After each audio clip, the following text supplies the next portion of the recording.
And we're live. I'm Anthony Dream Johnson, CEO and co-founder of the Redman Group, founder of 21 Studios and the 21 Convention. Today with episode 96 of the Redman Group, broadcasting live on Redman Group and 21 Studios and a couple other platforms too. Joining me today is anti-feminist professor Janice Fiamengo. A lot of you actually know her from her work on Studio Burley on YouTube and other shows she's been on. Recently, for example, she went on Good Morning Britain with me with Piers Morgan and Susanna Reid. And you might have also seen on the Rubin Report, probably about a year ago now. And, the huge channel, huge show. So Janice, thanks for joining us today. You are the first woman to ever join the Redman Group. Well, I am honored. Thank you, Anthony. Yeah. We were talking just before the... Yeah, you too. This is only like one of the... It's probably the third time we've ever actually talked. We've talked through email and stuff, but live it's infrequent. But yeah, it's a real pleasure again to know you and having you on the show. And I really appreciated you coming on the Good Morning Britain show too. I had a couple options of who to bring on the show, like speakers and stuff. And ultimately I asked you to do it and you accepted. And I thought that was awesome. I thought you just really killed it. And in a way that was very different for me too. Like I was combative with, Piers Morgan and Susanna. And you came in and had brought a whole bit different perspective on that. So that was like a lot of fun. Well, we didn't get much of a chance to present our points of view, but it's always good to try. Yeah. Even if all they have to offer is mockery and personal attack. I thought you did a great job in a really pretty uncomfortable position. I suspected that it might go that way, but I was hoping that maybe they were actually up for a real conversation. Yeah, it seemed that the more we got into it, and for those of you who don't know about this, you can go on YouTube right now, and if you type "Make Women Great Again" or "Make Women Great Again," Good Morning Britain, anything like that, you'll pull up this interview. And you guys can go watch it. It's a lot of fun. I'll post a link to the full version too. It's about 20 minutes in the description after the show. But yeah, what I noticed about the interview though, so for those who haven't seen it, you can go see it. But I noticed that as they went through the interview more, especially after they got done with you, they got increasingly more hostile, more personal. Yeah. So it was kind of looking back on it. It was interesting to see the progression of that throughout the show. Whereas at the beginning, it was more like, well, I'm a feminist. Like, what do you think, Anthony? And so they started out polite, and then it's escalated to these ad hom attacks. Wow, yeah, the ad hominem was really marked. I mean, wow, it's what I thought was that the show proved the thing that they are denying, or the thing that they're claiming, which is that feminism is about equality. The show proved it isn't, because there is no way that a woman coming on to talk about a women's conference about how men can be, let's say, better allies in the struggle for gender equality, there's no way she would have been attacked like that and asked whether she had a partner and whether the reason she didn't have a partner might be because no man wanted to buy her shtick and, all of these kinds of contemptuous things. Yeah, it's hard to even imagine Piers grilling a woman putting on a conference like that. There's no way. He would be instantly yelled at or shouted down, which is itself problematic on its own. But it's just ridiculous the way. But I'm not worried about it. Like I've been an entrepreneur now online for like 13 years. So I haven't gone to bat with media like that before, but I'm used to getting yelled at and attacked by, feminists and people screaming at me, at least with their keyboard and stuff. I'm sure you've been through the fair that of yourself as well, right? Well, as a woman, I'm largely protected from it, really. I mean, it's amazing. There is no way that a man in my position would have been able to carry on as an academic, for example, with the very little personal blowback that I experienced. A man saying the kinds of things, giving lectures in the way that I've given them, and teaching at a university, he would have had a terrible time, might even have been dismissed, and probably would have been accused by female students of creating a hostile environment at the very least, if not accused of some form of sexual harassment or sexual abuse. And so those are always the weapons. Of course, it also immediately a ton of shaming language, a ton of blame about how you're a misogynist, you're trying to hold women back, you're demeaning, you're objectifying, you're degrading, you're this and that. They can't really do that to me. So in so many ways, I'm protected from the automatic sorts of attacks that feminists always launch against any dissident men. I mean, I do get my fair share of hatred, but it always has to take a slightly different tack. Yeah, I noticed with the Good Morning Britain interview that they gave you, I mean, not a lot of time, but they gave you a fair amount of, a good stretch of time. But after that, then everyone back to you. No. And I think it's because they didn't know what to do with you. They didn't know how to attack you. And it would have backfired a lot harder had they tried with you, which is why I brought you on. I figured they'd have a tough time attacking you like that.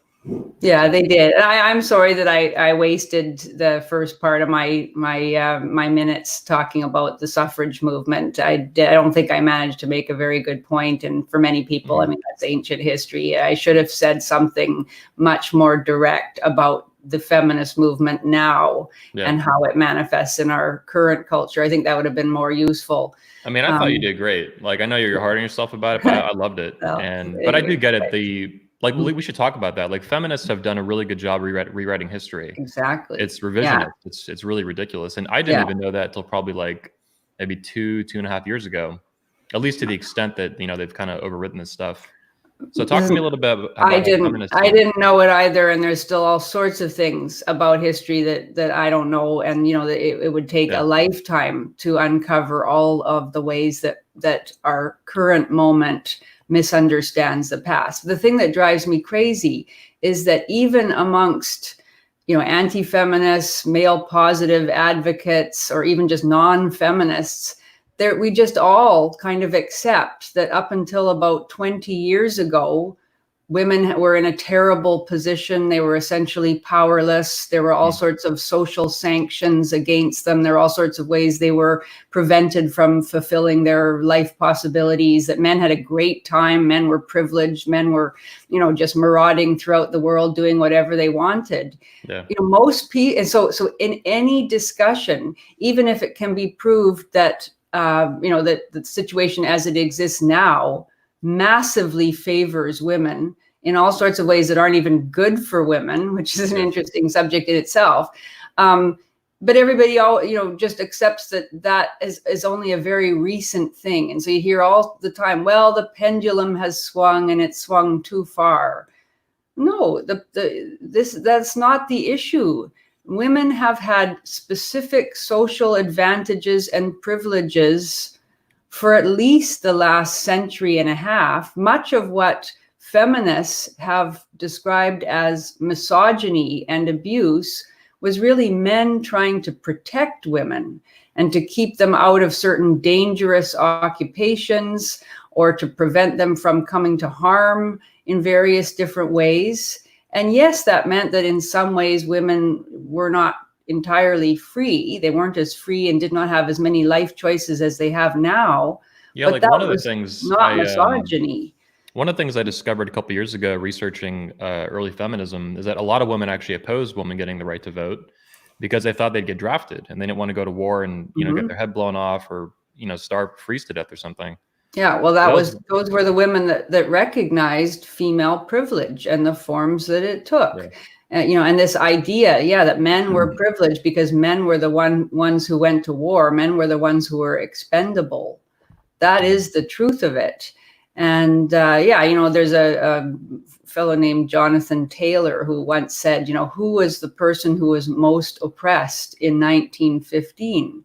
The woman who didn't have the right to vote, or the man who was sent off to fight in the First World War and had his guts blown out, or saw all his close friends die in these horrific ways.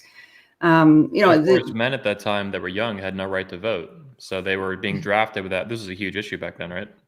Yes, certainly in Britain and Canada, I think most men could vote in the United States by that point. Although the struggle for male suffrage is also a very uneven struggle, and it always had to do with property and income qualifications. But certainly in Canada and Great Britain, there were very large millions of men who went off to die in the First World War, also couldn't vote. And the fact that feminists never mentioned them or campaigned for their rights shows that feminism was not about equality whatsoever. Yeah, like one of the things I was most fascinated with to discover researching early suffrage movements and feminism in the 1800s even, is that most Americans, in a way that we don't appreciate today, they didn't view voting as a right for anyone. Even the people who had it, it wasn't a right. It was much more like jury duty, as I understand it. Yes, it was like an administrative responsibility you had that was delegated to certain people. Maybe not fairly, obviously, but it wasn't like this sacred right that we view it as now. And as a millennial, that's how I was taught growing up in school. Voting the right. But early Americans didn't view it like that. Yeah, it was understood to be a kind of obligation, and that only people who had a very substantial stake in the country, significant landowners, people like that, or members of the upper classes, were understood to be the ones that should make those very important decisions about the country's future. Yes, obviously, we don't think in those terms anymore about the right to vote, but it was understood very differently. So the fact that women didn't vote, didn't mean that women weren't seen as human, as feminists like to say now. And of course, men voted with the interests of their wives and daughters and, sisters and mothers in mind. And long before women had the right to vote, you can see the record of men passing legislation that advantaged women. So the idea that men used their power to oppress women, to hold them back in some way, is simply not true if you actually study history. You can always find examples of men who behaved badly and got away with it. But the vast majority of men, and the community of men, were always concerned, at least in the Western world, were always very concerned about protecting women. And respect for women was an incredibly important ideal in the 19th century, for example. Yeah. So it's sad because and even like recent history, we continually misunderstand. I mean, we now have this idea, for instance, in relation to the Me Too movement, just as one example, we have this idea that up until 2017, when the Me Too movement started, women couldn't talk about sexual harassment and sexual assault, that women were silenced. They were prevented from speaking out. If they did speak out, no one believed them or no one listened to them. That is simply not true. Like our amnesia about even the recent past is just startling. People forget that Anita Hill accused Clarence Thomas of sexual harassment. Actually, I discovered last night, they just made a movie about that came out in select theaters in America and Canada.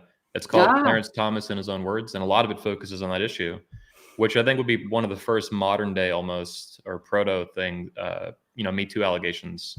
He actually called it in public, he called it a digital lynching. Yeah. I mean, that was in 1991. Yep. And, she was able to stop the entire nomination process for days while everyone listened to her testimony.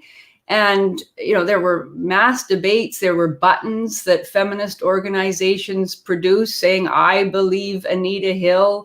And, and this is all based on no evidence whatsoever. Again, a pattern of her remaining in close contact with Thomas afterwards in a very friendly manner. And some of the allegations were just laughable. That he said to her, "Who put pubic hair on my coke?" So, a revered judge is not allowed, he shouldn't be on the Supreme Court because he allegedly said this, which I don't believe he said. I didn't even know. I haven't looked into it I didn't know that part. Yeah, that's I'm learning on the fly here. This is great. That was one of the major allegations against him, that he said at some meeting that they had, he sat down and looked at his Coke and said, "Who put pubic hair on my Coke?" Well, I don't really believe that any man would say that. It's just crazy. And of course, context is all in these sorts of situations. What kind of relationship did they have? Maybe they had a jokey kind of relationship where they occasionally said crude things to one another. Or maybe he was having an off day. Maybe he did say it. Like, is that really so? I think it's Christina Hoff Sommers who coined the phrase fainting couch feminism, or maybe somebody else, but it's just so true. Oh, wow. Oh, I can't work with a horrible man to say such a thing. And, and so that was in 1991. So we already had a huge public discussion going on about what was acceptable conduct, what kinds of things men could and could not say, to their female coworkers. And that was not the beginning even. I mean, throughout the 1980s, starting in the late 1970s, there were books being published. Catherine McKinnon, famous feminist theorist and a legal theorist in particular, published a book called Sexual Harassment of Working Women. And throughout the 1980s, so we're now talking 40 years ago, all sorts of companies and schools and universities and colleges introduced sexual harassment legislation because it became this major issue where women were talking about the unacceptable ways that they were marginalized and made to feel demeaned in the workspace. So this is a conversation, and okay, you can say, yes, we need to have these conversations. That's fine. But to continually pretend that it's a new conversation, we've got to start it all over again, and we have to start harassing men and haranguing them and telling them all the ways in which they're completely unacceptable. Yeah, exactly. It's this notion, this hysterical kind of outcry about women's oppression that is simply not true if you look even into the recent past. So it just drives me crazy. It feels like what we would call it's hysteria is what it is, mass hysteria that keeps perpetuating itself, but also like this form of alarmism. It's like they're sounding the alarm just over and over and over and over again. It's like, what are you talking about? Like women are more protected and safer today than ever before, and more and than ever in all of history.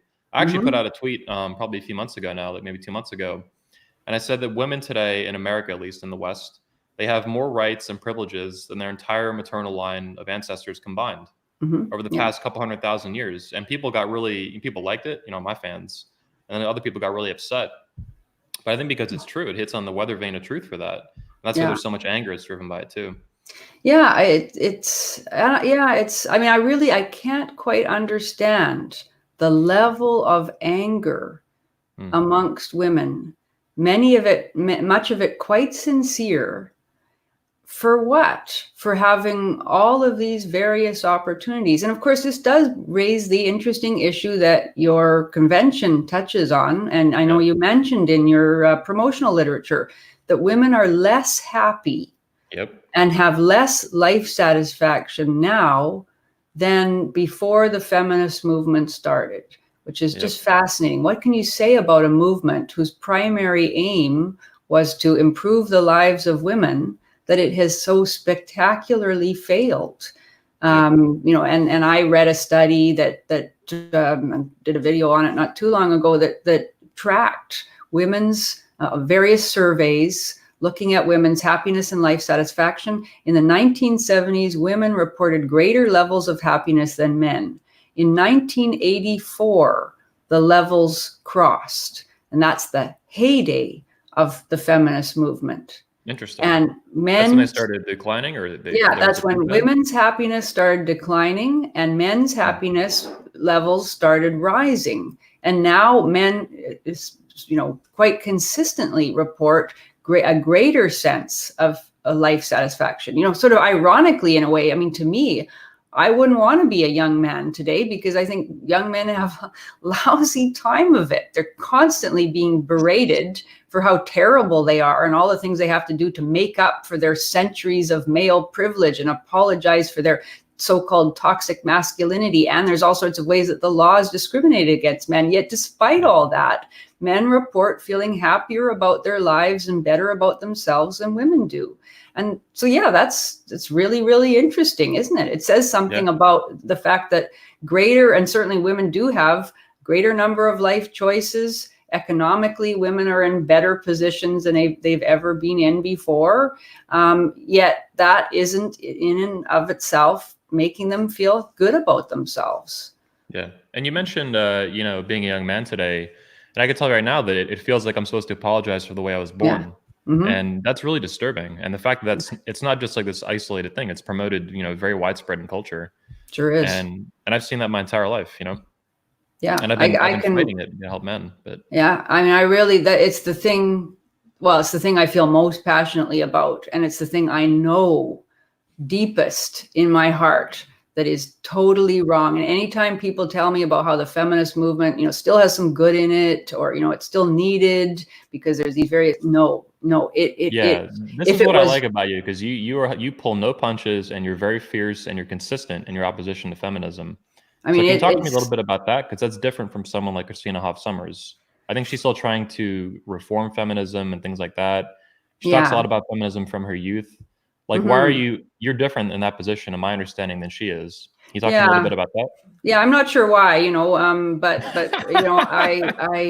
yeah, I mean, maybe, her experience of feminism obviously must have been different from mine, but mine Yeah. was that I became a feminist because I swallowed feminist propaganda. I'm ashamed to say now, I was an adult. I wasn't a child. I was a graduate student in my late 20s, and I had not had a bad experience as a woman. My experience had been that all doors were open to me.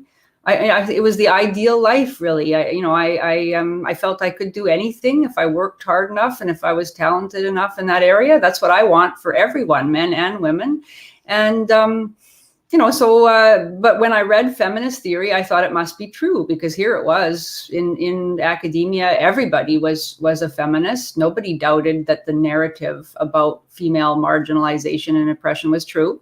So I accepted that it must be. And that is an extremely attractive ideology, because you get this heady rush of outrage, of righteous indignation. And, you can stand up in a room and quiet the entire room by starting to tell your story of sexual abuse or mistreatment as a woman, and so it's a great thing. You don't have to know very much about history. You know the line you always can take, and it's always going to be successful. Most men are going to back down immediately, so it's an incredible rush of power. And that's So due to the probably woman or wonderful effect kind of thing. exactly. Most men do not want to oppose women. Men Yeah. are taught from very early age that they want to please women, and that to be shamed by women is a terrible thing. Most men, that's the last thing they want. So most men are more than willing to support feminist claims. And anyway, so I went through all that. But then as soon as I started teaching, as soon as I had a real job, if you can call working in academia a real job, but I could This is all in just Canada too, right? You were this born is and raised in in Canada. Canada. Yeah. I started off in Vancouver, and then I got my first job at the University of Saskatchewan in Saskatoon. Then I eventually went to the University of Ottawa. But just from the moment I started teaching, I could just see it wasn't all lies. The men in my classes were not oppressors of women. They were not privileged in any way. It was not an advantage to them to be male. The opposite. I could see it. They had to sit there and be shamed practically every day. Everything was taught from a feminist perspective. Everything was taught in a way to see how women are good. If we just gave women more power, there'd be no more war. Everything would be set on a more egalitarian basis. People would cooperate together, because we all know women cooperate so well, don't they? Women, and the idea, that men are responsible for all the bad things in the world, for none of the good things, none of the wonderful aspects of civilization, none of the, fact that we've got to the point now where we can live in such relative, incredible peace and Like, it needs to be security said, and not prosperity. only the technology and the peace and prosperity, but we used to live in the dirt. Mm-hmm. Like, men and women working together, but especially men and their creativity and the things that we built. Exactly. We pulled ourselves out of the dirt from being Yeah. animals to what we It's have now. incredible. Yeah. And Yeah. shared it with women, often, created labor saving devices for the home, precisely to liberate women from what was then a significant amount of drudgery that involved in looking after a house. Now, look at what we've got. It's incredible. And yet for that, men are to be blamed and, excoriated and shamed. And I could see also from teaching that, and most men didn't resent that. It seemed to me men were kind of just puzzled. Here they were, 19, 20-year-old, 21-year-old guys. They had nothing to apologize for. They had I'm no an oppressor, part. really? Wow. Yeah, I'm an oppressor. What did I do? Well, okay, whatever I did, I won't, whatever my ancestors did. I mean, it's ridiculous that we should think that some sort of collective blame is the way to adjust future. But these guys are like, okay, well, whatever my ancestors did, I won't do it. I'm not interested in doing it. I'm interested in, most of the young men were interested in meeting a nice girl and eventually settling down and having kids and, having a good life. They didn't want to oppress women.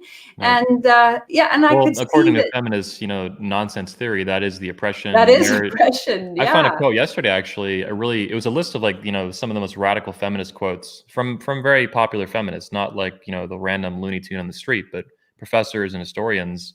And one of them actually said, I discussed on the interview with Piers Morgan, one of them discussed that they want to abolish the nuclear family. They want to destroy it. But another one actually called marriage slavery for women. Yeah, whatever. It's just absurd. It's just ridiculous, absurd nonsense. Yeah, But like you said, is absurd. Yeah, it's utterly absurd. And I mean, the idea of abolishing the family, that goes way back to early feminist Kate Millett in the late 1960s. And her sexual politics, and that's pretty standard, and it hasn't let up, even as men have willingly opened up all sorts of what were once male only spheres of endeavor. We now have legislation to say that we have to have a woman on every corporate board. That's legislation in California. Yep. I mean, that's coming in now all across the country, which is ludicrous. Get me a woman. The board's going to be a better board. Our company's going to be more prosperous if we just have a woman on there. Let's pause on that. I mean, if we did that in reverse, it would be screamed out immediately. If we demanded that a man was on every board of a feminist organization, whether it's Planned Parenthood or anything else, but to me, that just screams of the rampant, like one of my positions of feminism, my baseline, basic premises that I follow is that feminism is extremely hateful and supremacist. It's hateful against men and boys and fathers, anything male, basically. Sure as heck and then it's supremacism for women. So when I see that board thing in mandating that a woman is on a corporate board in California, that's just like the most extreme, not the most extreme, but pretty high up there. I think, it's really shocking. Yeah. And, you see that in every sphere of society, and with so little pushback by reasonable people. You hear over and over again that feminists are just a minority of the public. And yet most people go along with that radical minority. And I feel conflicted about it, in that, often people will say, well, you're verging into a sort of anti-woman position, Janice. That is what my detractors will say. And I will often examine myself, because I don't think I'm anti-woman. I know I don't think I am. And yet I have to admit that I am angry that the majority of women are pretty happy to accept the current situation. I mean, a lot of them just aren't even aware of it. They're raising their kids, they're doing their jobs, and like many men, they don't even know what's going on. They don't have time to worry about that stuff. They're living their lives. So I don't blame those people. But often I find that when I do give talks to groups of people about, and I have a kind of standard talk where I speak about the disadvantages that boys and young men face in school, in the workplace, in criminal courts, all those things. And often there's a woman who will stand up and say, I'm not a feminist, but... And there's this, and often it will then be a story of something that happened to her, in 1984 or whatever. So, a guy put his hand on her knee in the workplace and said, what are you doing here, honey? You should be home raising kids, or something, some relatively minor thing often. And she's held on to that and has carried this sense of grievance, has carried this sense of that as a woman, she's owed something. And part of what she's owed, it seems, is that she doesn't have to care very much about boys and men.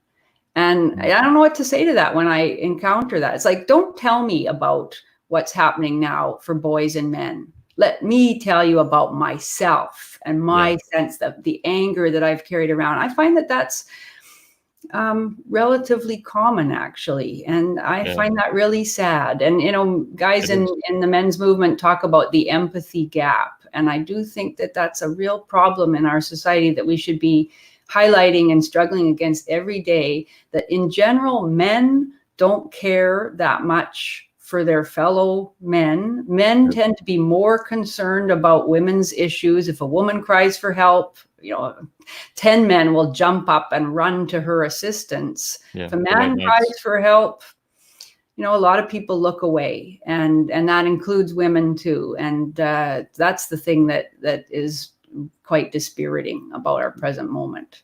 I agree with you 100%. You put this really well. I have a question that I think I'd love to hear your answer is, so recently we were attacked by the Make Women Great Again conference, 22 convention, and me and many of the speakers.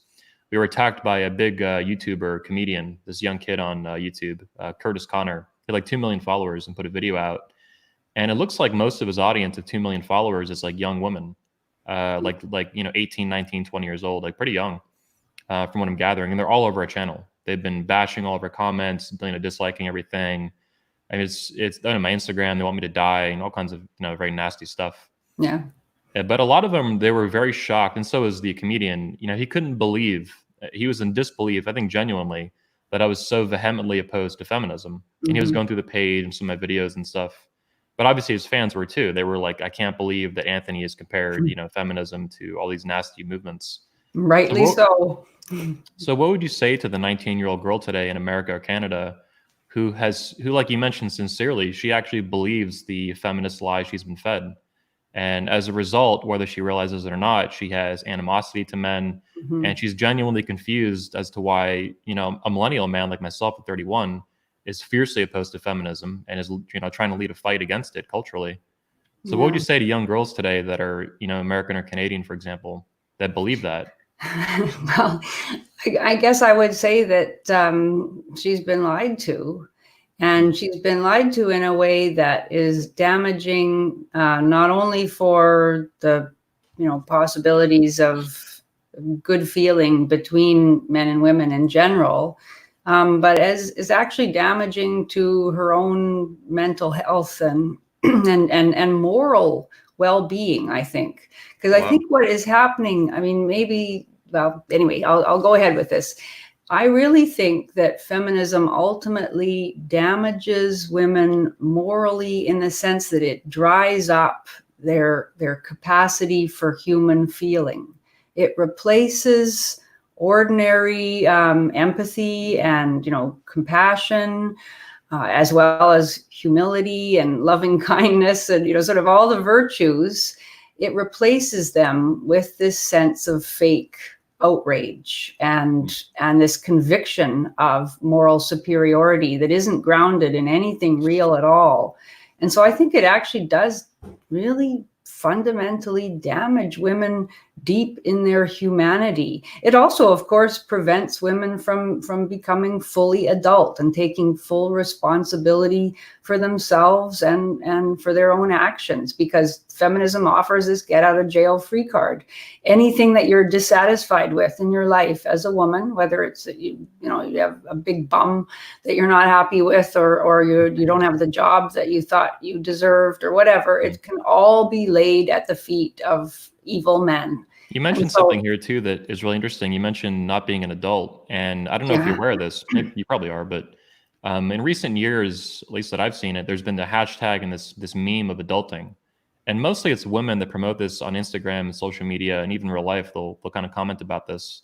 But I really think that based on what you just said, especially brings it to mind that feminism has infantilized. Yeah. That's the right saying of it, women, and that's why they actually have come up with the meme of adulting. Like this, it's like they're making into a verb, like they're this action. It's really bizarre.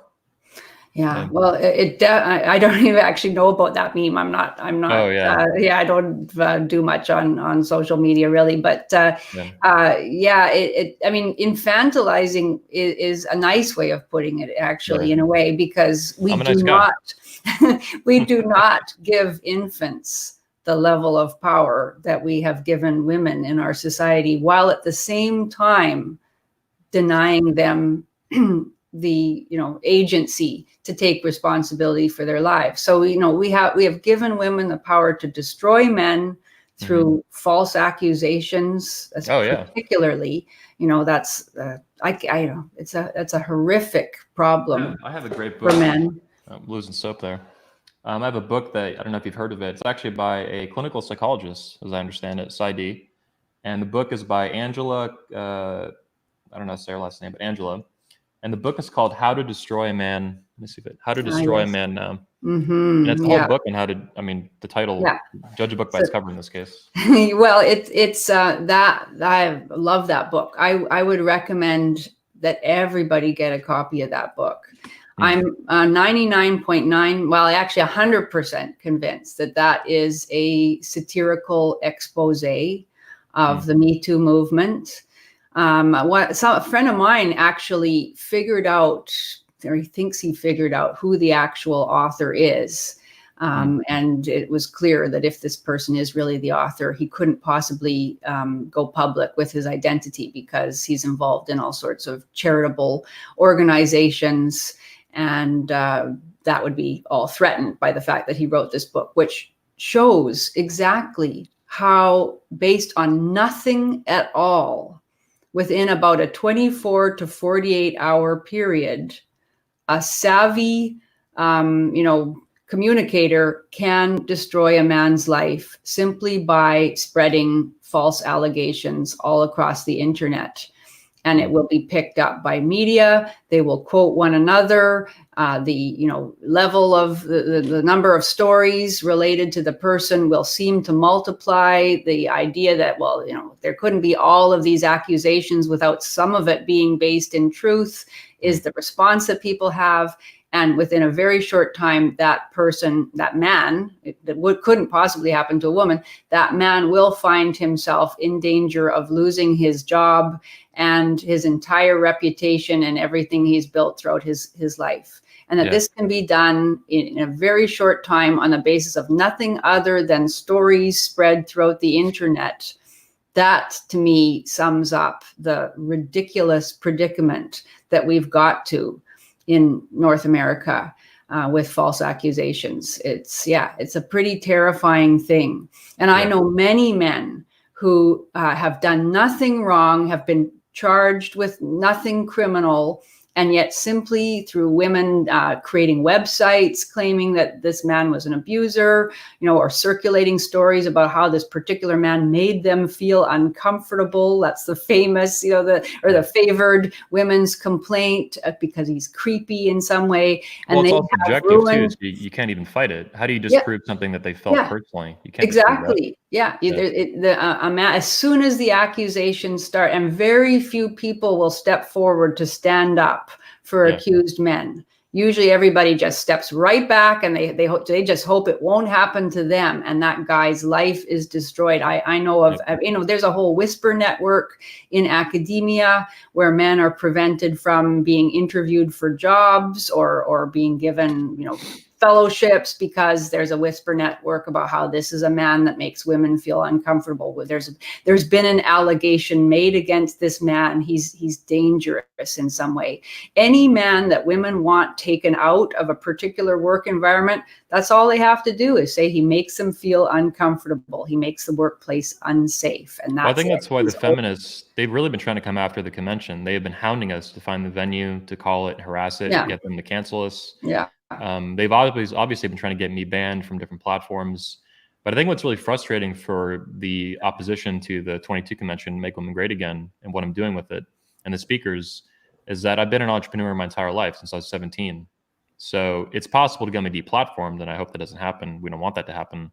But in terms of getting me fired from my job, they can't do it. I don't have a boss.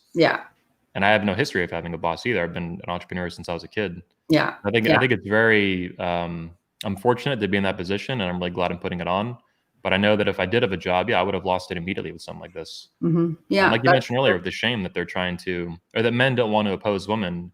And I don't oppose women unless they hate men and they want to be, support female supremacism, which this had as a total rebuke of. No, I mean, it's like, and what, I mean, I have to admire them in a sense, not in a positive way really, but that their single-minded determination to destroy any man in particular who dissents from the feminist narrative. Like, who cares? Like, there are all sorts of things that feminists put on every single day. You could find 10 events that are promoting a feminist perspective and an explicitly anti-male perspective. And, I'm sorry that they're going on. But, I wouldn't think that it was my personal right to shut it down. But they are so convinced of their own righteousness that they believe it is their right to shut you down. And, I've experienced the same thing. Nearly every talk I've ever given in a university context has been either protested vociferously or actually shut down. Wow. And I used to be involved with a wonderful organization called the Canadian Association for Equality, which advocates for the issues of men and boys. Okay. And we tried to put on, all sorts of events that for the first 2 years that we were trying to put them on would almost inevitably be, we would just get started and somebody would pull the fire alarm, or they would prevent people from going into the venue by forming a human chain around the doors, or they were standing outside screaming, or they would come in with, hidden like instruments, drums and horns and things, which they would start beating on as soon as the speaker started, just incredible juvenile tactics. But they were determined and they were often successful. We couldn't go on, and we would call security. Security wouldn't do anything about it. And just this vehement refusal to allow another point of view. That's wow. I mean, the sense of election that they have to determine who is going to be allowed to hold an event or express an opinion. They have no doubt about their righteousness in doing that, even though their behavior is just absolutely intolerable, and they would themselves be outraged if you were doing that to them, and you would be portrayed as this really horrible man if you were trying to shut down one of their events. On this point, I think that I get your admiration for it, even though it's very negative and toxic, because I think it's the reason they've actually been winning for so long. Yeah, they're so vehemently determined, and they're so there's actually a question we'll get into in a minute, but philosopher Ayn Rand used to say that the most determined wins, or something along those lines. And they've been very, very determined, and they believe very deeply in what they're doing in a lot of cases. It's very convincing. Took over academia because of that. In the 1980s, academia was essentially taken over by feminist and social justice warrior types. And the old school, the sort of liberals, the liberal humanists said, well, I believe in a plurality of views, and this person, I don't believe this person's dogma, but I think she should be allowed to promote her ideas. I'm interested in having arguments about ideas. That's what academia should be about. So they were invited in, they were welcomed in, and then they took over. And then they don't believe in a plurality of views. They don't believe in having arguments. They believe in deplatforming and censoring and destroying people.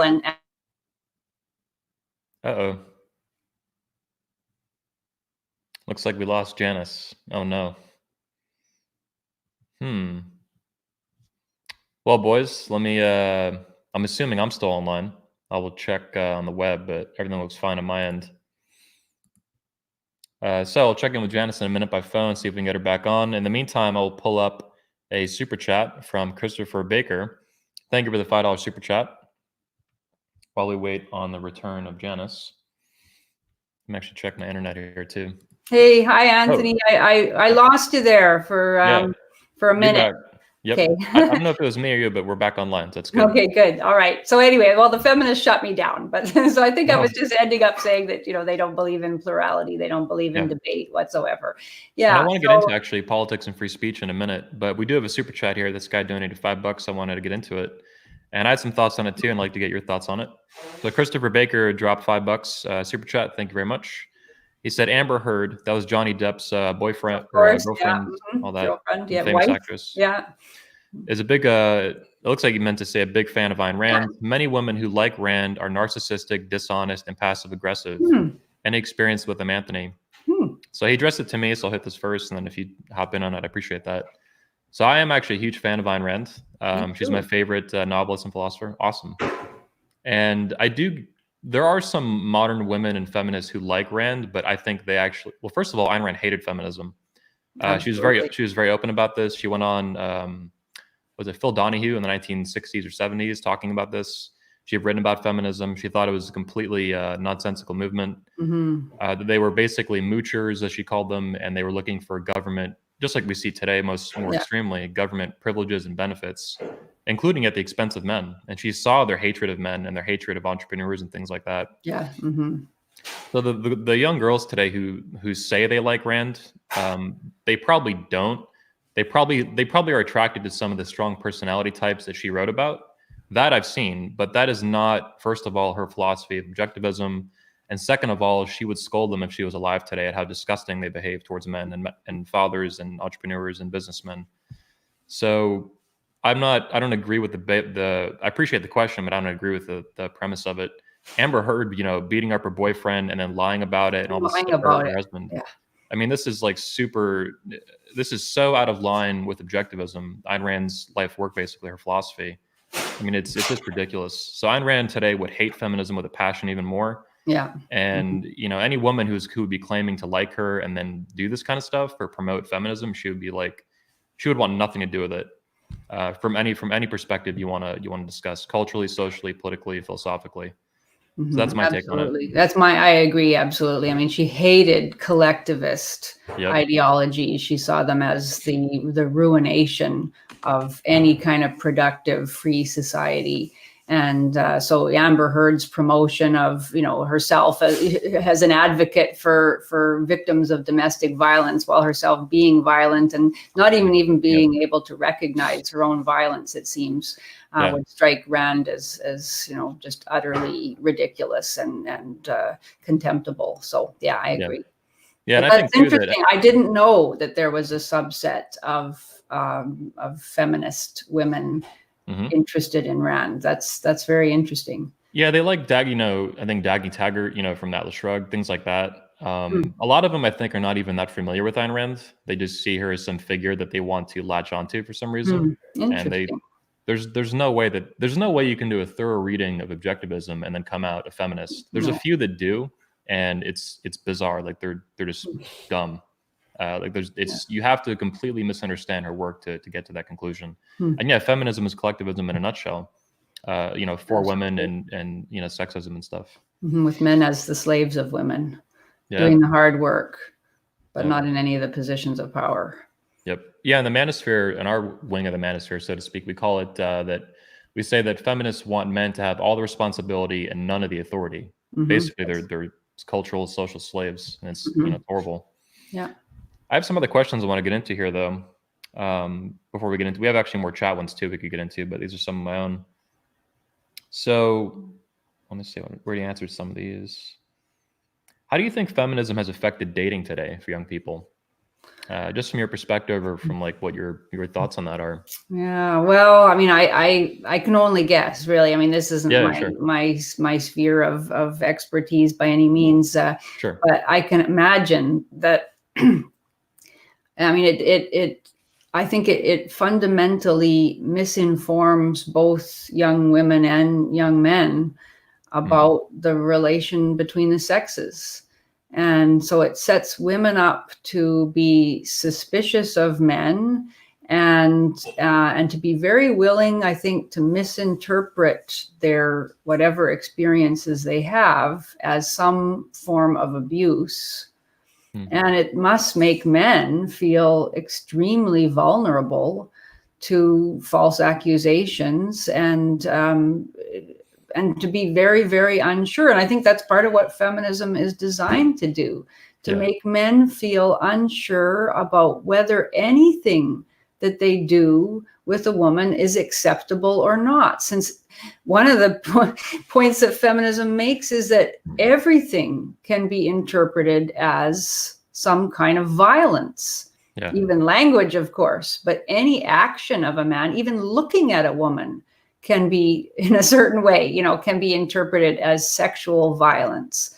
Any kind of touch, even a hug, can be interpreted. Actually, I don't know if you're aware of this, but a lot of feminists are now pushing to change the idea. This is really disturbing too. They're trying to change the idea of consent, sexually between men and women to enthusiastic consent. So now it's gone from something that is more objective and observable to this extremely subjective, enthusiastic thing which is just ridiculous. And how are you even going to define that and prove that ever? It could never work in practice. Only a feminist could come up with an idea of the whole sexual relationship between men and women that is absolutely unworkable and has never been achieved by any actual living couple. We're all, therefore, every single woman who is alive today is a victim of sexual violence, according to the feminists, and every man a rapist. It's just it's so ridiculous. And it means that abuse can be defined retroactively, depending on how the woman feels the day after or the year after.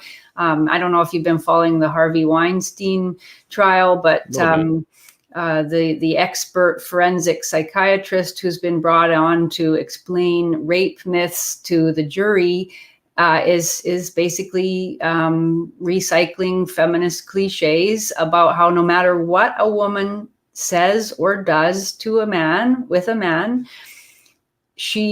that may just be her way of dealing with sexual assault. So even if she consents, even if she pursues a relationship with a man following an alleged, following some sort of encounter, even if she writes him loving emails saying, "I can't wait to see you again." Wow. None of that is evidence of her consent. That can simply be interpreted as evidence of her attempt as a rape victim to normalize what happened to her and to deal with the trauma of what happened. So under the feminist theory of rape trauma, any behavior by a woman can be interpreted as evidence that she is actually a rape victim trying to deal with her horrific abuse. So all ordinary standards of how people behave, and again, the ordinary standards of female responsibility for making decisions about themselves, all that is wiped away. And the only thing that matters is what the woman says now about whether she, wanted to consent or not, even if she actually did. It's just crazy. And, you can read all sorts of, it is Orwellian. You read all sorts of feminist articles that say, in a world of massive power imbalances between men and women, no woman can really meaningfully consent. So even if she technically consents, that can be reinterpreted as non-consent. Even if she enthusiastically consents, every 5 minutes, even if she signs some sort of declaration saying she consents, it can all be done away with. So we're in a world where feminists want to rewrite every single rule of courtship and life together in a way that entirely disempowers the man. It seems like they want to take over and dominate all of culture, all of society, everything. They absolutely do. They absolutely do. And what they want to do, I think, and what they are doing, is making it impossible for there to be a real relationship of trust between men and women. And a number of men have said this to me, and I think it's a great metaphor. It's like every man, if he knows at all what's going on, even if he doesn't follow everything, but any man who is aware knows that every woman, even if it's a very loving relationship, every woman has a loaded gun in her bedside table. And she can use that gun with impunity. She can make a charge against him and she will be believed, and his life can be destroyed. And of course, men can be violent. We're not denying that, disputing that fact.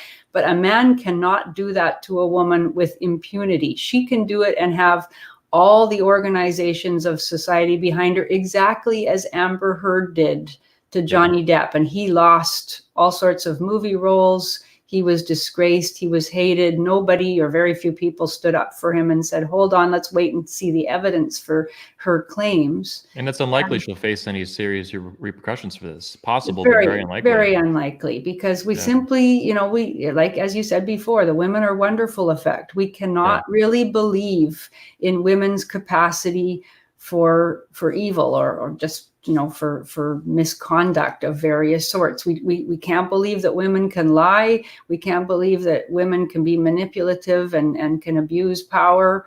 And we're all too willing to believe that men do and often do. So, yeah, Well, it's given the what we just discussed here the past few minutes, the Orwellian nature of this and how extensive it is and how severe it is, do you think that the West, America, Canada, the UK, Australia, and beyond, do you think these nations can survive through the end of the century with feminism as it well, stands and as it's progressing? no, I don't. I really, I do worry that we're in the end stages, that this is a kind of product of cultural decadence, that when things become just too good, that this is one of the manifestations of that kind of decadence. And unless we start saying no to it now, unless men and women can join together and really begin to oppose this kind of thing. And I don't see any evidence, I'm sorry to say, I don't see any evidence that that's happening in a big way. Often I'll see on the internet people, I know, I hope so. I hope so. Yeah. And that's why I say, all power to people standing up and saying no, and it will only come. Women need to do it. Women need to. I think we should have a march every year of women and men, but women especially, saying "not in my name." I think that would be incredibly powerful. Nice. The Women Against Feminism March.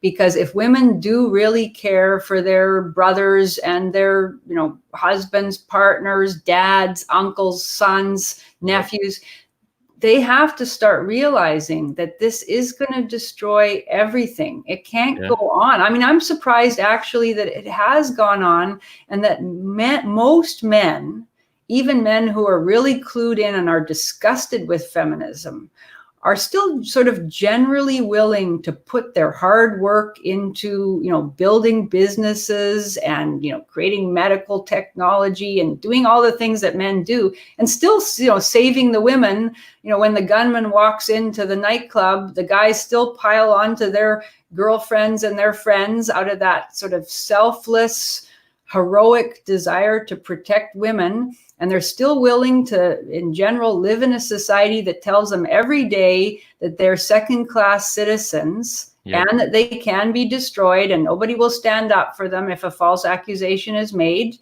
And most men are still willing to do that, but it's not going to last forever. It just can't go on. And I fear that the pretty wonderful society that we all built here in the West, which not perfect, but is definitely the best in the world, and the most open culture up until a few decades ago anyway, the most free, is in the process of being destroyed, and may have reached the point at which it can't even be turned around. But I hope I'm wrong about that. And and it's up to your generation, really. Men and women working together to turn things around and to start building a totally different kind of relationship between men and women. Yeah, and that's something I've thought a lot about, as I'm still very young. I'm 31 as a millennial. And feminism is not something that I built or contributed to. It's something I was born into. Yeah. In terms of it dominating all of American life and, Western life. And I wasn't even really aware of that until, my 20s. Of course, yeah. But yeah, it's disturbing. Yeah, but really I do agree with you that it's on my generation and younger to turn it around and put an end to it. And that's my mission. I love how actually Piers Morgan put it. I usually say destroy feminism or destroy the feminist establishment, because I do view it as an establishment. It's the ultimate cultural establishment, well beyond politics and political ideologies. Mm-hmm. But he actually put it as abolish feminism. And I like that a lot. I was like, yeah, he hit the nail on the head. And I think he secretly is actually very anti-feminist, but he was, for different reasons, he was playing devil's advocate and kind of, goofing around with us. Part of it is for ratings too. Yeah, probably. Yeah, I think so too. He has to say, well, it just shows the power of feminism that he has to claim to be an enthusiastic advocate for feminism and to tell us how it's all about equality, even while he, is able then, he hopes, to express a lot of reservations and. Well, what was amazing about it, I've been thinking about it, is that by calling, what we're doing abolishing feminism, and he basically framed me and you both and what we're doing as an abolitionist movement. Mm. And that is that's genius. Like I wish I had thought of that sooner and I didn't. And so now I'm thinking of myself lately as an abolitionist to abolish feminism. Mm-hmm. Yeah. And obviously I agree. I think it's fantastic. Let's all be abolitionists. So yeah. Yeah, I agree. I think it's a great thing. And my friend Steve, who produces my videos, his Steve hope, Brule. yeah, Steve Brule, his hope is that at some point in the not too distant future, we will look back with incredulity at this Yeah. movement, and we'll see it with all of the other horrific, hateful, destructive, totalitarian ideologies that, Yep. that we now reject, Yeah. like communism and fascism. I've compared feminism to the KKK, just in terms of just on the very basic premise of hate and supremacism. It's Yeah. very, very hateful and very supremacist in nature. Yeah. But like you mentioned too, you're surprised that men continue. It almost sounds like you were speaking to like the ideas of Atlas Shrugged, men shrugging off society because they're treated so badly at this point. Yeah, I know. I often think of that. I wish there could be a general strike of men. I Yeah. wish that all of and there's a wonderful essay, by the way, if anybody hasn't read it, by a woman who called herself Janet Bloomfield. That was a pen name. Have you ever heard that I have name? not. She used to be involved with A Voice for Men. I Okay. don't know what's happened to her over the last couple of years. I think her husband might be ill, and so she decided to devote herself to him and her family. But she used to write fantastic anti-feminist essays, and she has one called "Pray Men Never Take a Day Off." And so Wow. she goes through, she looks at US Bureau of Labor statistics about the jobs that are like 99% or at least 95% male.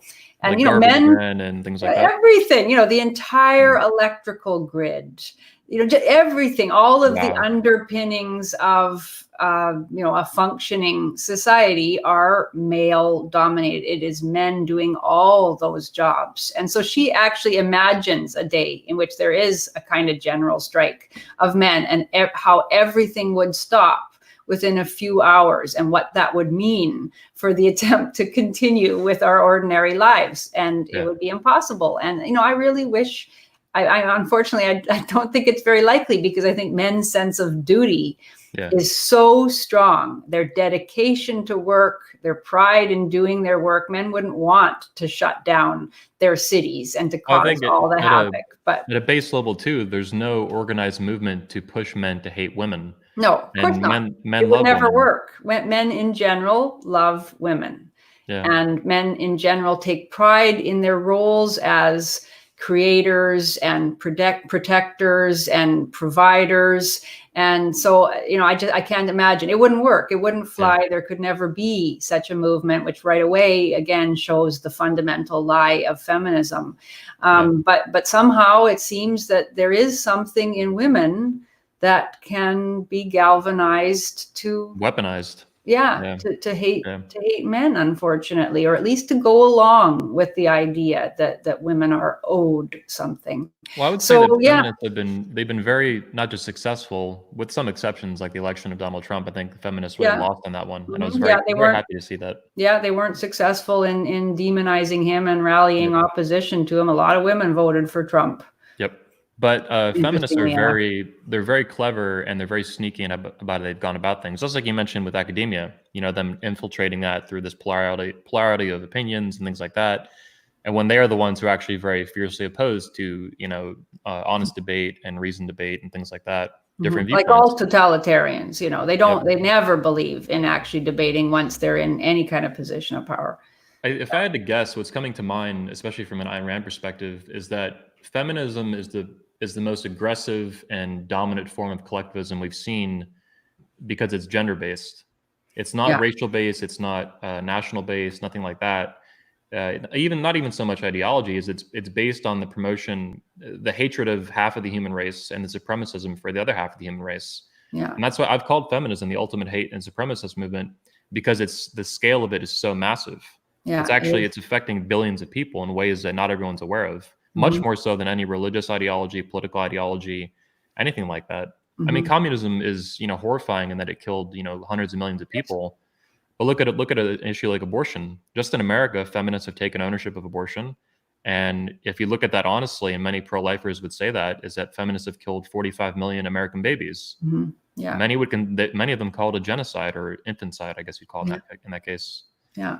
And no one talks about it. Yeah, it doesn't even get talked about. That's the incredible power of that movement, that it can simply shut down conversations. And most people don't even think about that fact.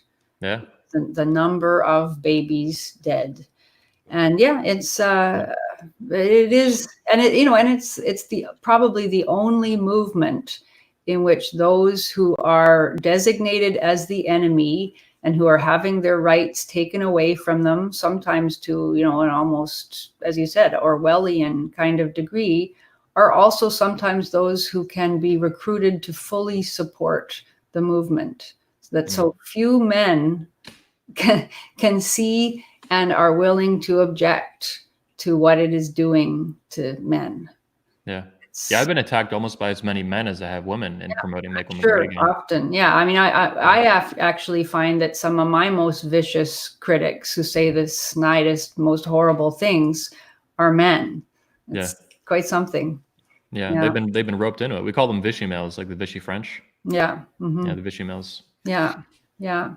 We have a lot of chat going on actually, but there's some I should probably end this pretty soon. Oh, keep going. Everyone's loving it. I love it. You're great. I think you're way too hard on yourself, and you're wonderful in interviews and things like this. No, I always wilt near the end. I have some pretty soon. I have some articles. One last question. Okay. Let me we'll get through this.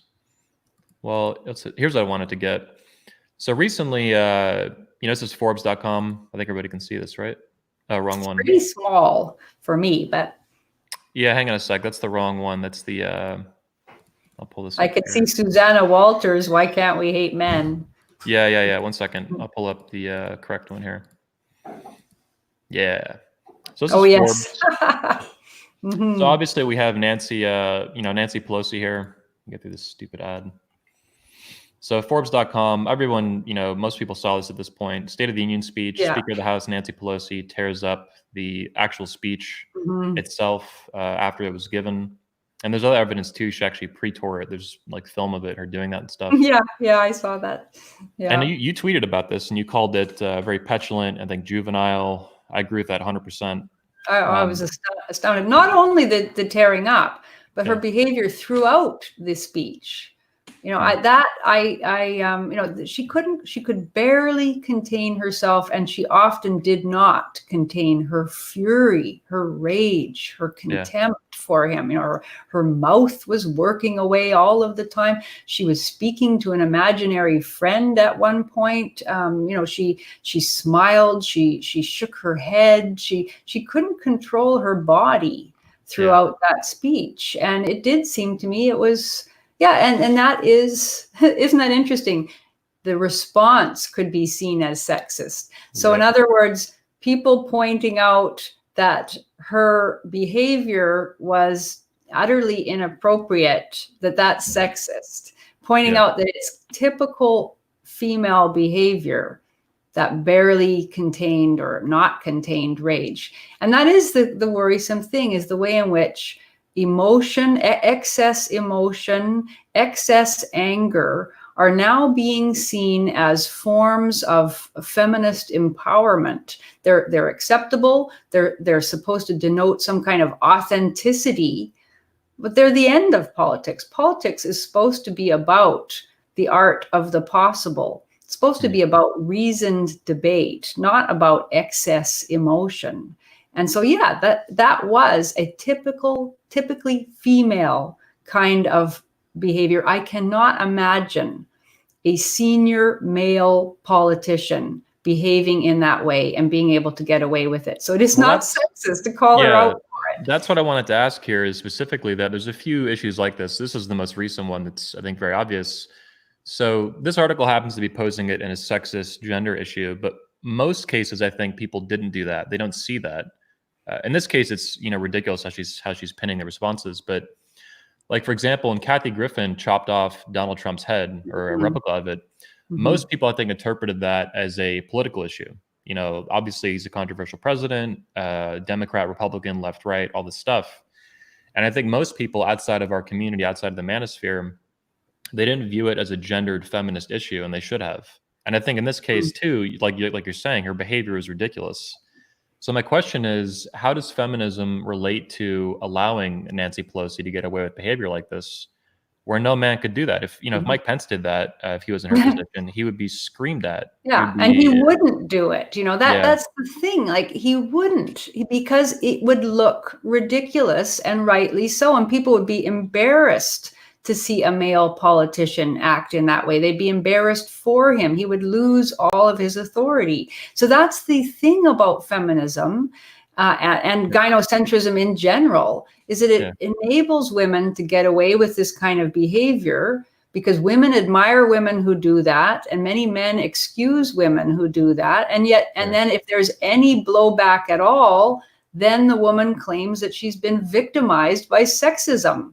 So either way, she wins in a curious kind of way, even though she has just shown herself incapable of the sort of decorum and self-restraint that one would expect of a responsible, respectable politician. It's amazing. I thought this was another really good example too. This is from, I think, the Brett Kavanaugh period back in 2018. So this is a senator actually from Hawaii, a female senator. I don't know. I think she's still a senator. And she actually told men that men need to shut up. Like, she actually got up, and there's a video of it where she says it explicitly. I saw it. And can you imagine if, like, Rand Paul or Ted Cruz or some senator got up and said, women need to shut up? Yeah, exactly. Yeah, so this is the reality of feminism as it manifests itself in politics, is that women can get away with behavior that would never be tolerated by men. Yeah. Why? I don't understand. Show themselves incapable of the kind of decency that we expect of politicians, even while they pretend to be champions of justice. Yeah. And yet, if they're criticized for it, then they claim victimhood. Like I was saying earlier, they've been very sneaky and clever. And I really think that feminism, we call it, people say lies in the manosphere. It's more than that. It's actually like a form of cultural fraud and con artistry. Yeah. I mean, they're really good at drumming up all this gaslighting and this nonsense. Yeah. That is, it's hard for men to or people to understand. I think one of the reasons too is, like, there's multiple layers to it. Like, we're looking at this and we see feminism influencing senators and congresswomen and speakers of the House. But most people are not going to take the time, I think, for whatever reason, to see through the political positions, see through the political parties, and get to the gendered feminist issues where they promote this stuff. Yeah, I mean, I think it comes back to what we started with, in a way, is gynocentrism, both men and women's tendency to empathize with women, and to also to believe what we said at the beginning of the program, that the whole history of humanity is the history of women being repressed.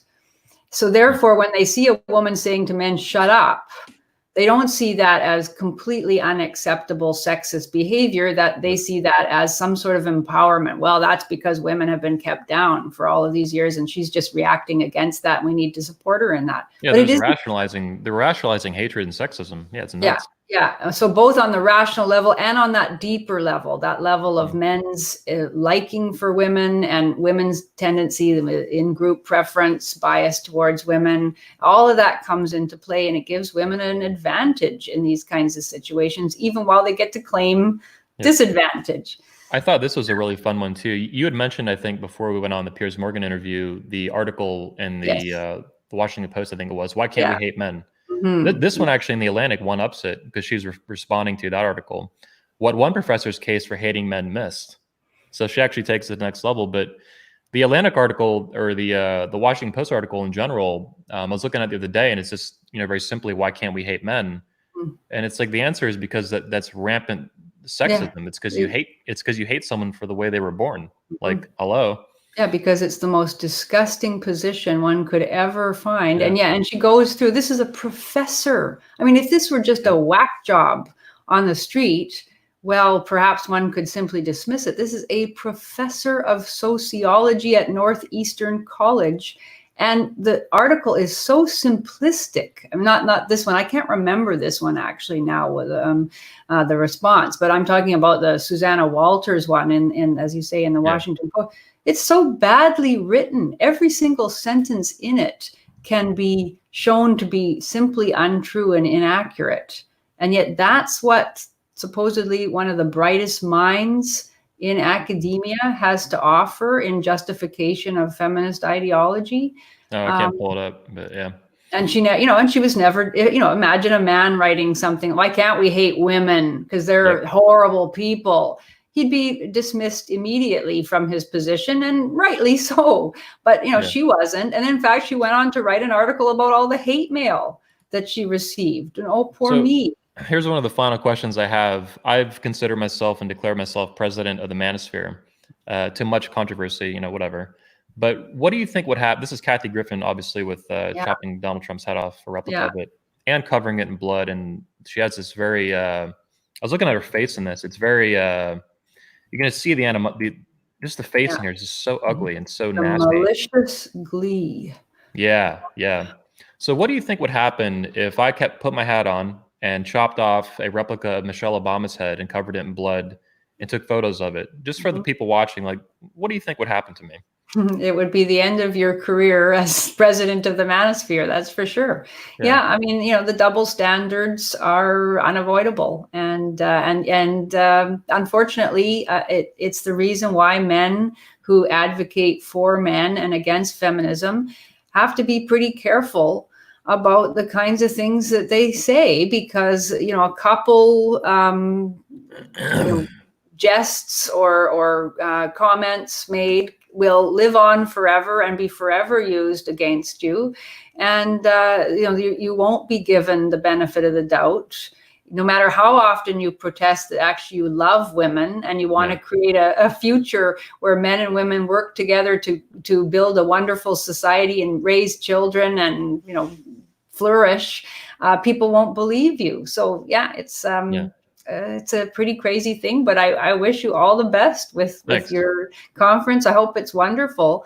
And I do think there are women who are tired of the grievance industry that feminism has created, and who know that men are not the enemy and are really interested in a different kind of life together. And that they're my only hope, really, the men and women of the coming generations. Yeah, they've been reaching out to me too. I call them dream girls, a hashtag at dream girls. That's great. Yeah. That's lovely. I think you're one of them. Yeah, it's because you support men and it's genuine and it's fierce. You hate the hatred, I think, that you see these women promoting against men. And it is very disgusting and disturbing. And as you recognize, it's threatening the future of your entire country. Like I've talked about with one of our speakers, Ken Curry, a family and marriage therapist. I don't see a future for any Western nation with masculine women and feminine men. Those kind of people don't get together and don't build families, and the countries will collapse for one reason or another. And that's really dangerous. That's like the end of the nation you live in, or the collapse of it, like the Soviet Union. Yeah. So, final question. What are your thoughts? I know we've been talking about it on and off throughout the show, Make Women Great Again, but just for a very clear statement, what are your thoughts on the conference itself, Make Women Great Again? Let's just focus on, what is your fundamental stance on the very basic idea of Make Women Great Again? Is that a good thing? Is that a bad thing? Like, what do you think of that for those watching? I think I love the tongue-in-cheek title. and I like the challenge to women. I do think it's good for women to be challenged, to be great, that one is not great simply by being born female, which is the idea that many women have now. I remember there was something I tweeted about it not too long ago, a woman who said, people ask, what do I bring to the table? And I say, I am the table. And, wow, how empowered. No. Actually, if that's your attitude, you're bringing absolutely nothing. Well, you're bringing worse than nothing. You're bringing this sense of entitlement, all the things that feminists claim about men. You're being incredibly arrogant and self-satisfied. And I think we're all better. We're better off when we aim to improve ourselves and we think what we can give to the other, what we can offer, what we can sacrifice even. And unfortunately, feminism has made that notion of feminine virtue a kind of dirty word. But what women do need is they need to be virtuous again. Yeah, make women virtuous again. I'm all about it. And I love too how you recognize, I've seen from the very beginning, even since before we started talking on the phone or on the interview, just by email, you seem to understand what I'm doing with the tongue-in-cheek nature of the sales page and the event and the slogans. And what I'm doing, and I think what you've caught on to faster than most, is that I'm fighting fire with fire. And I think that this has to be done. There's no other way to win. And I think Trump has done this in politics very effectively. And that's honestly who I'm learning a lot of this from. but it's also been very effective socially now and culturally. This hat and this idea has reached almost 100 million people in the past 5.5 weeks. I mean, that surpasses almost my entire life's work running the company and the convention, which is already very successful, reaching men and fathers.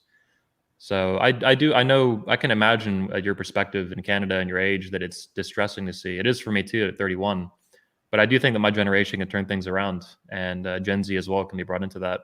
I think a lot of the young women actually will be they've been stalking our channel, like I mentioned, since that comedian went after us. The video he put out has 1.5 million views. It got 1 million views in a day, which is amazing. But I think a lot of them are really going to like what you've had to say in this interview, and I'm happy that you came on the show and today for that.